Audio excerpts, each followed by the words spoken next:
الله الرحمن الرحيم يا أيها الناس اعبدوا ربكم الذي خلقكم والذين من قبلكم لعلكم تتقون الذي جعل لكم الأرض فراشا والسماء بناء وأنزل من السماء ماء فأخرج به من الثمرات رزقا لكم فلا تجعلوا لله أندادا وأنتم تعلمون وإن كنتم في ريب مما نزلنا على عبدنا فأتوا بسورة من مثله وادعوا شهداءكم من دون الله إن كنتم صادقين فإن لم تفعلوا ولن تفعلوا فاتقوا النار التي وقودها الناس والحجارة أعدت للكافرين وبشر الذين آمنوا وعملوا الصالحات أن لهم جنات تجري من تحتها الأنهار كلما رزقوا منها من ثمرة رزقا قالوا هذا الذي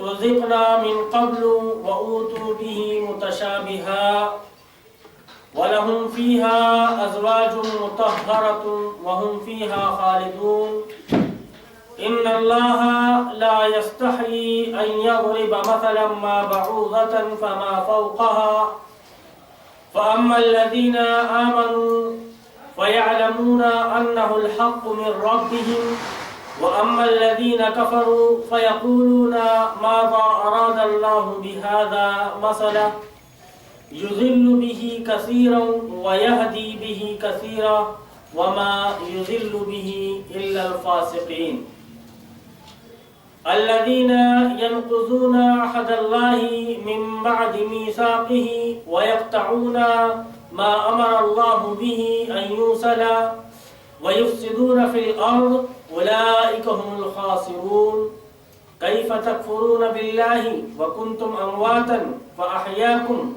ثم يميتكم ثم يحييكم ثم إليه ترجعون صدق اللہ العظیم. معزز سامعین، ابھی آپ نے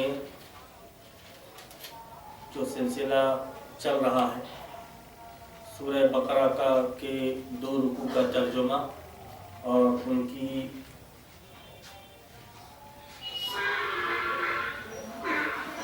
مختصر تشریح سماعت فرمائی ہے. یہ دوسرا رکوع ہے اور لگ بھگ تیسرا رکوع ہم نے سماعت فرمایا ہے.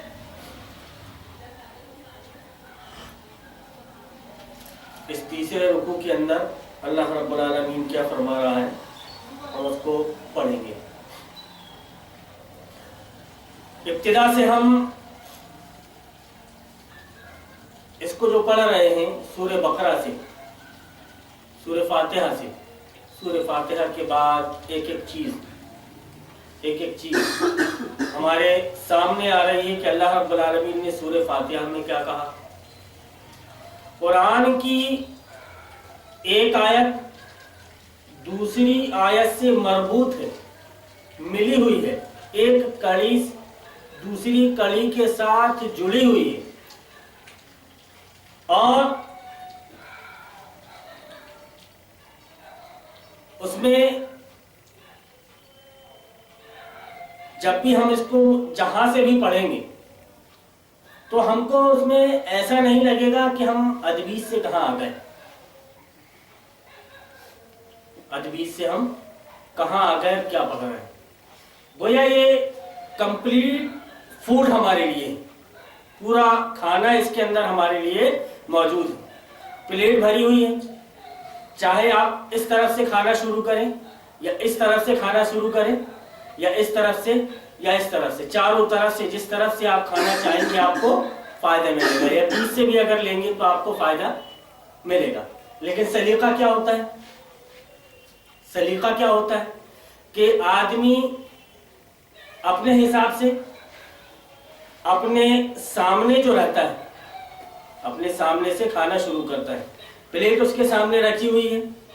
اب پلیٹ میں وہ اس طرف جا کر کے اس طرف سے لے کر کے نہیں کھاتا، بلکہ اس سے قریب میں جو ہوتا ہے وہ اس سے کھاتا ہے. نبی کریم صلی اللہ علیہ وسلم کے فرمان کے مطابق کہ قل سم اللہ وکل بیمینک وکل مما یلیک، کہ اللہ کا نام لو، آپ سیدھے ہاتھ سے کھاؤ اور جو آپ کے قریب میں ہے آپ اس سے کھاؤ.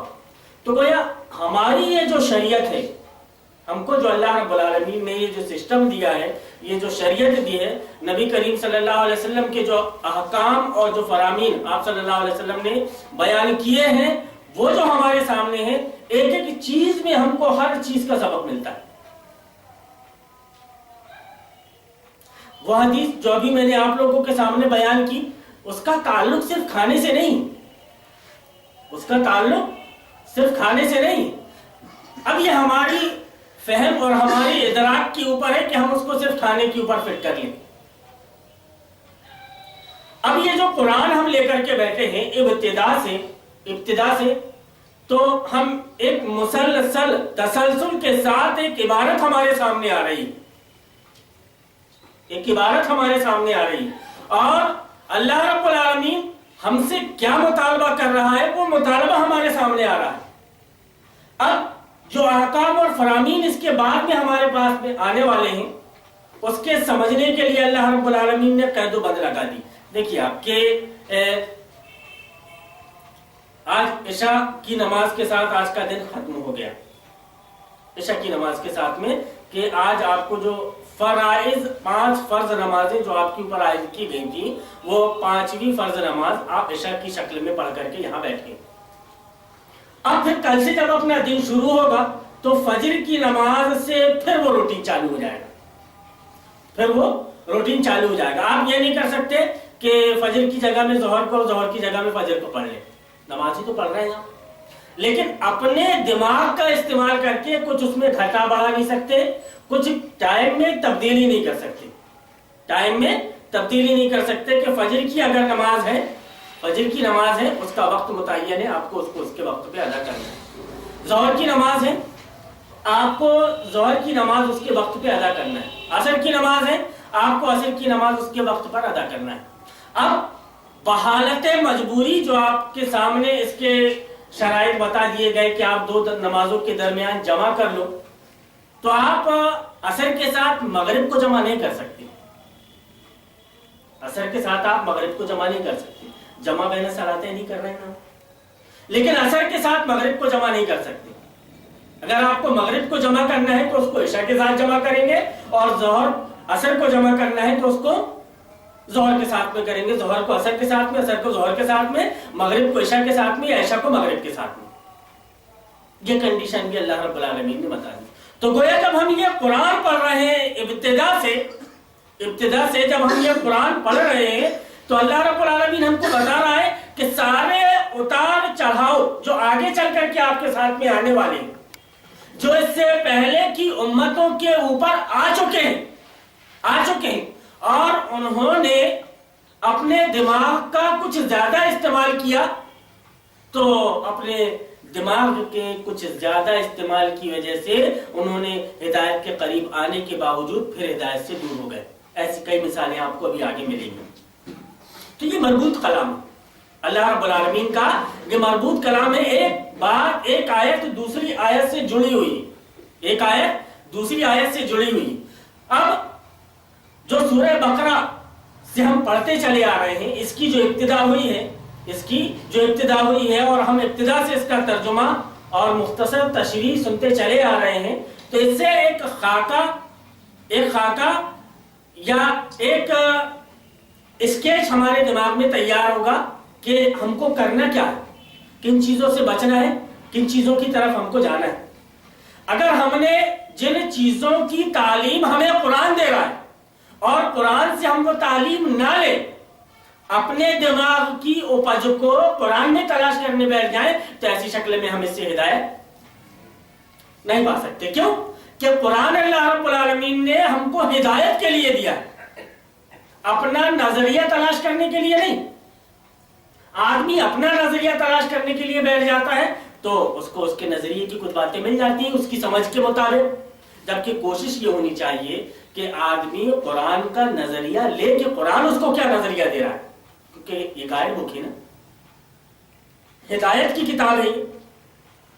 اب یہاں پہ آ کر علماء نے ڈنڈی مارنا شروع کر دی، علماء نے ڈنڈی مارنا شروع کر دی، کسی چیز کو دبا لے رہے ہیں، کسی چیز کو اجاگر کر دے رہے ہیں، گویا جس چیز کی جتنی اہمیت نہیں ہے اس کو اتنی اہمیت بتا کر کے بڑھا چڑھا کر کے بیان کر رہے ہیں کہ اس چیز کی اہمیت اتنی، اور جو اصل چیزیں اس کو چھوڑ دے رہے ہیں۔ اللہ رب العالمین کا یہ انداز، یہ کتاب جو ہے صرف مسلمانوں کے لیے نہیں، صرف مسلمانوں کے لیے ہدایت کا ذریعہ نہیں، اللہ رب العالمین کے فرمان یہ اس سے سمجھ میں آتا ہے کہ لوگوں یا ایھا الناس اعبدوا ربکم الذی خلقکم والذین من قبلکم لعلکم تتقون، لوگوں بندگی اختیار کرو اپنے اس رب کی جو تمہارا اور تم سے پہلے جو لوگ ہو گزرے ہیں ان سب کا خالق ہے، ان سب کا خالق، صرف تم ہی اکیلے نہیں، تم سے پہلے کتنے ایسے گزر چکے جن کے بارے میں تمہیں پتہ بھی نہیں، جن کے بارے میں تمہیں پتہ بھی نہیں۔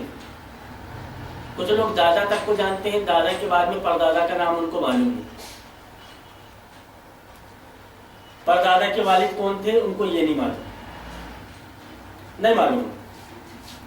یہاں پہ یہ رواج بھی نہیں، عرب میں یہ رواج، عرب میں یہ رواج ہے، اگر وہاں پہ جا کر کے آج بھی یہ امید ہے کہ آپ ان سے نسل پوچھو گے تو وہ ایک کے بعد ایک، ایک کے بعد ایک، ایک کے بعد ایک وہ لے جا کر کے آدم تک کے جوڑ دیں گے اپنی نسلوں کو۔ یہی وجہ ہے کہ بعد میں جب ہم دیکھتے ہیں صحابہ کرام کی طرف یا نبی کریم صلی اللہ علیہ وسلم کی طرف جو شجرے بیان کیے جاتے ہیں تو ان کے رواج میں یا ان کے جو طریقہ ہے وہ طریقے میں یہ شامل ہے کہ بچے کو اپنے بعد میں کیا کیا دینا ہے، تو وہ پوری نسل جڑ جاتی ہے۔ تو اسی وجہ سے جو پورا شجرہ تیار ہوتا ہے وہ شجرے سے لے کر کے نبی صلی اللہ علیہ وسلم کا شجرہ پورا کہاں جا کر کے اسماعیل پہ ملتا ہے، پورا آپ کو ملے گا، لیکن یہاں ایسا نہیں، یہاں ایسا نہیں۔ تو ایسے بہت سے لوگ جو پیدا ہو چکے جن کے بارے میں ہمیں نالج نہیں، اللہ رب العالمین کہہ رہا ہے کہ لوگوں بندگی اختیار کرو اپنے اس رب کی جو تمہارا اور تم سے پہلے جو لوگ ہو گزرے ہیں ان سب کا خالق ہے، تمہارے بچنے کی توقع اسی صورت سے ہو سکتی ہے، تمہارے بچنے کی توقع اسی صورت سے ہو سکتی ہے، کس صورت سے؟ کہ تم اپنے رب کی بندگی اختیار کر لو، اپنے رب کی بندگی اختیار کر لو۔ بندگی اختیار کرنے کا مطلب تمہارا رب تمہیں کہہ رہا ہے کہ تم بیٹھ جاؤ، آپ کا جی ہو یا نہ ہو آپ بیٹھ جاؤ، تمہارا رب تمہیں کہہ رہا ہے کہ اٹھ جاؤ، تمہاری طبیعت ہو یا نہ ہو تم اٹھ جاؤ، تم اٹھ جاؤ۔ بندگی اطاعت اللہ رب العالمین کی بندگی، اطاعت، فرما برداری اسی میں۔ اگر اللہ رب العالمین کی فرما برداری، اس کی بندگی، اس کی اطاعت کو آپ نے چھوڑ دیا تو اللہ کے بندے کہاں رہے آپ؟ بندے تو ہو اللہ کے، اللہ کے بندے تو ہو، لیکن نیک بندے نہ ہو کر کے آپ نافرمان بندے ہو جائیں گے اس کے، جو کئی بندے آ کر کے اور گزر گئے جنہوں نے خدا کی بندگی نہیں کی، اس کے احکام کی اطاعت نہیں کی، اس نے جیسا چلنے کے لیے کہا ویسا نہیں چلے تو وہ نافرمان ہو گئے، وہ نافرمان ہو گئے۔ گویا خیریت کس میں ہے؟ خیریت کس میں ہے؟